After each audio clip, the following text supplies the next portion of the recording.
বিয়ের আগে বউরে বলে দিবেন, শোনো বউ, আমি কিন্তু বড় তেড়া যুবক, আমি কিন্তু 2 নম্বর পথে কামাই করব না। অতএব অন্য মানুষদের বউদের মতো সকাল বিকাল শাড়ি পাল্টাবা আর 3 পিস পাল্টাবা, মার্কেটে যায় কেনার পরে বলবা শুধু কার্ডের ঘষা দেন আর বিল দেওয়া হয়ে যাবে, এগুলো কিন্তু আমার দ্বারা হবে না। আমি কিন্তু হালাল খোর, আমি হারাম খোর না। বলা যাবে না ইনশাল্লাহ? হবু বউরে বলে দিতে পারবেন না? বেশিরভাগ ক্ষেত্রে দেখবেন ওই মেয়ে বলবে, আব্বু না, সমস্যা আছে ছেলের, কারণ তার দরকার কি? একটা চোর। তার দরকার একটা চোর, তার দরকার একটা ঘুষখোর, তার দরকার একটা দুর্নীতিবাজ, তার দরকার একটা টিন চোর, তার দরকার একটা গম চোর।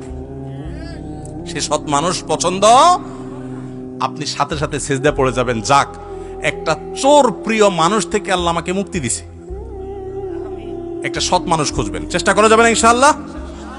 অসৎ হওয়ার জন্য যোগ্যতা লাগে না, অসৎ হওয়ার জন্য যোগ্যতা, চোর হওয়ার জন্য যোগ্যতা লাগে না, সৎ হওয়ার জন্য যোগ্যতা লাগে। সৎ হওয়ার জন্য মেরুদণ্ড শক্ত থাকতে হয়, হিম্মত থাকতে হয়, সৎসাহস থাকতে হয়। বাবাকে বলতে হয়, বাবা আমি চুরি করব না। তুমি অসন্তুষ্ট থাকতে পারো, বাবা আমি 2 নম্বর জিনিস তোমাকে খাওয়াবো না। আমাকে অন্যদের উদাহরণ দিবা না, আমাকে সৎ মানুষের উদাহরণ দাও। যুবকরা বলা যাবে না বাবাকে ইনশাআল্লাহ? বেয়াদবি করা ছাড়া সুন্দর ভাই বলা যাবে না। আল্লাহ আমাদের সবাইকে তৌফিক দান করুন।